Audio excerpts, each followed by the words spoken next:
we have, let's say, unlimited resources. So we don't have the problems that we had. That's, let's say, the cost per unit is going to be, let's say, less than 10, that we need to play around with it. This time we can actually spend as much as possible, but there is a give to that. By means of every day that we save this time, we are actually also saving some costs. This could be, let's say, cost of production. This could be overhead, right? So that's the whole idea there. Then if we want to actually reduce the total duration of a project, what do we have to do? Should we just reduce? So here we have the critical path A, B, and D. If I, let's say, add more resources, if I add another crew and I reduce, let's say, the duration of C by 1 day, would that benefit the total duration of the project?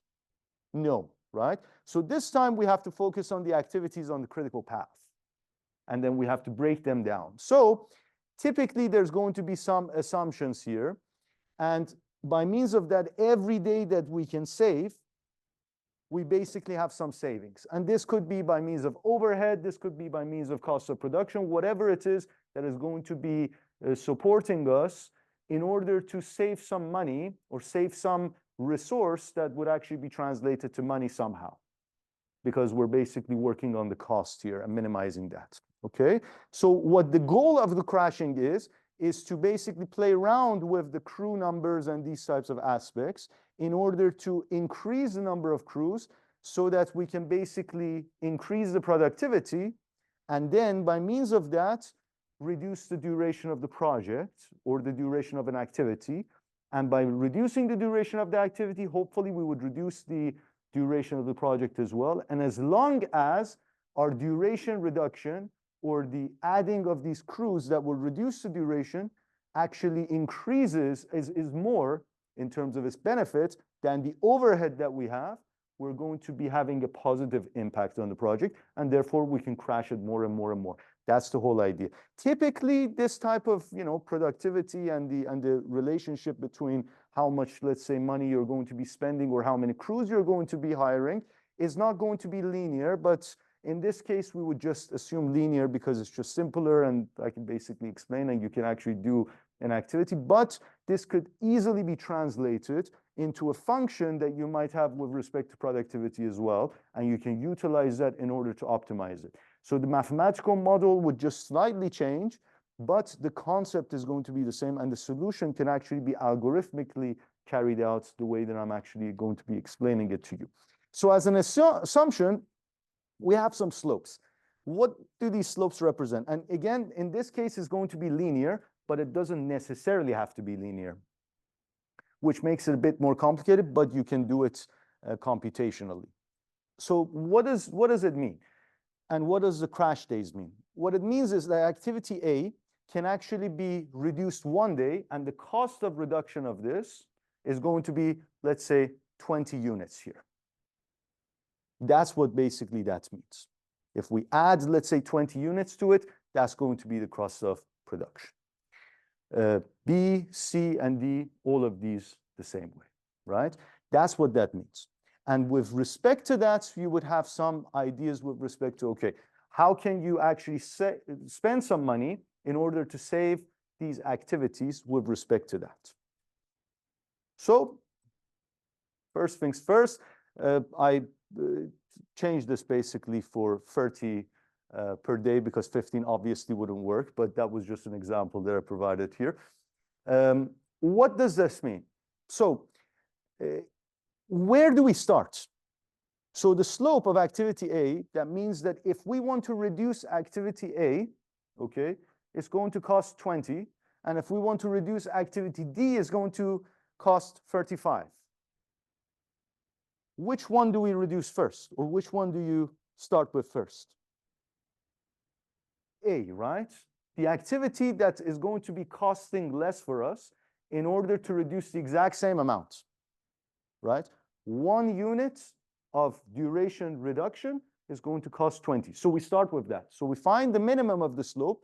That is going to be on the critical path again. So these two statements need to be conditionally satisfied. Once that is satisfied, we select the activity. We know by solving this network that activity A, B, and D are on the critical path. we completely remove activity C in this case, okay? Between activity A, B, and D, what is the minimum? Activity A, right, in terms of the cost. So we start with that, we crash it. So the CPM is this, we typically have this nice table here. Crash activity is going to be A. By how many days? We can actually reduce it by maximum 1 day, okay? We reduce it by 1 day. What is the cost of the crashing? How much do we have to spend? 20, exactly. How much are we saving? 30, okay. So then what is the benefit here?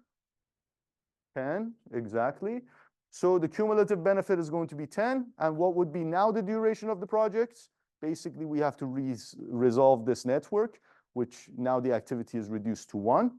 And then we have to solve this network again. And then once we solve this network backwards, now we know what the duration of the project is going to be. From 9, it ended up being 8 now. And what is the CPM again? A, B, and D, right? So it's going to be the same CPM. Okay. Now, what is the next one? Now, our new CPM is still going to be ABD. Okay. So activity A, again, would be selected, right? A, B, and D, right? But can we crash it more?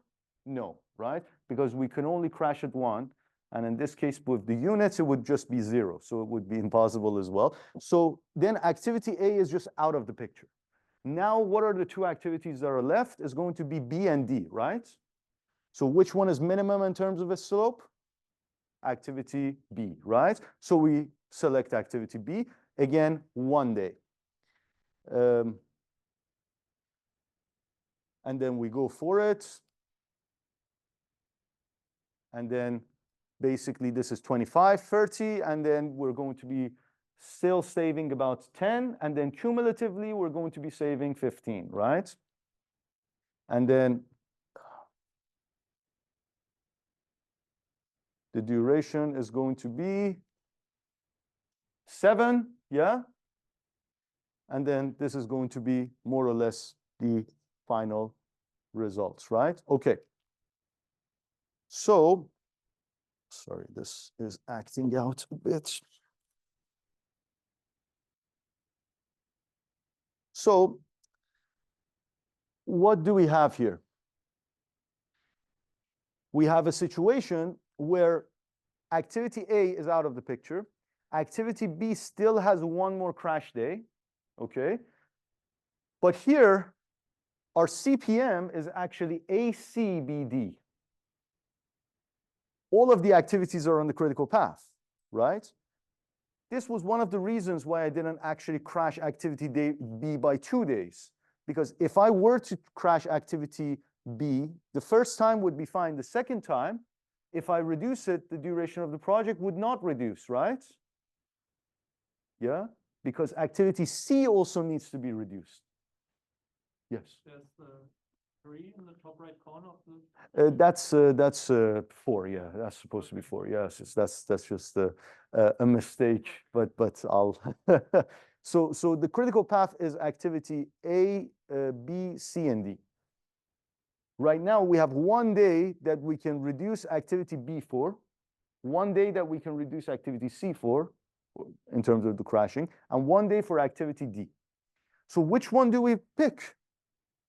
If we pick activity B, reduce it 1 day, would the duration of the project reduce? No. If we do activity C, would it reduce? No. So B and C needs to be reduced together, okay? So that's one option that we have, okay? If we reduce activity B and C together, how much would it cost? 55, right? But how much would it cost to crash activity D for? 35. So that's going to be better, right? So that's basically what we're going to be doing. But in this case, you wouldn't want to crash because. You wouldn't want to crash, absolutely, because we already know that it's going to be more than the overhead, right? However, conceptually, it's always good to go through it because then, let's say the overhead could be 35, could be 40, right? However, algorithmically, we can stop it at this point, no problem. I agree with that. However, it's always right now for let's say this class, it's important for you guys to know what would happen if the overhead were to be 40, right? You needed to do the activities, but I agree. Thank you for putting that there. Okay, Lucas, you had a question. Yeah. You same one, yes? Okay, okay. You guys are too pragmatic, you know.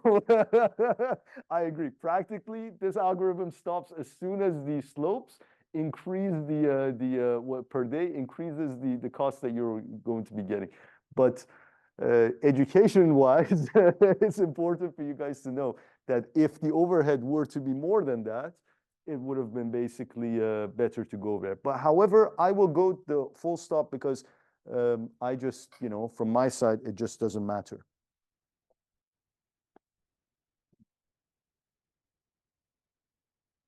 Okay, then.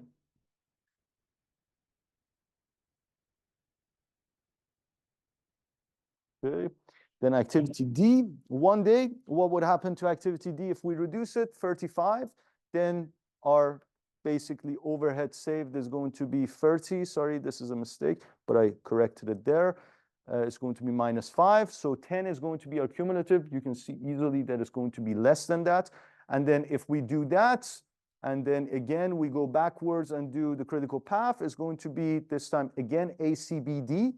D cannot be reduced more, but our B and D can, right now B and C can. So the next step is going to be for us to do the sum of B and C together, okay? So that's going to be 1 and 1. This is going to be 25 plus 30, which is going to be 55. Again, that's going towards it. And then the duration, which again, we have to solve for. And this time the duration is going to be 5. And then our critical path is going to be the same. Now we've basically crashed all of the activities the way that we wanted it. Okay. So now what we do is we basically put this particular curve onto, or particular data onto a curve so that we can see what the maximum is going to be. And then that is going to be the place where we're going to essentially say that this is going to be the best situation, okay? So as you can see here, if we reduce it by 1 day, we're going to have the maximum, which is going to be, 2 days. So the first day is going to be 8. The second day is going to be 7. And then basically that, which is going to resonate with the second row there, right? So the best scenario here is to reduce A by 1 day and then B by 1 day. And that is going to be basically your solution for this crashing. If now the overhead is going to be increased from 30 to 40, then the next one is going to be activity D that is going to be crashed. Okay? So this is going to be the solution. Make sense? Yeah? Okay. So another nice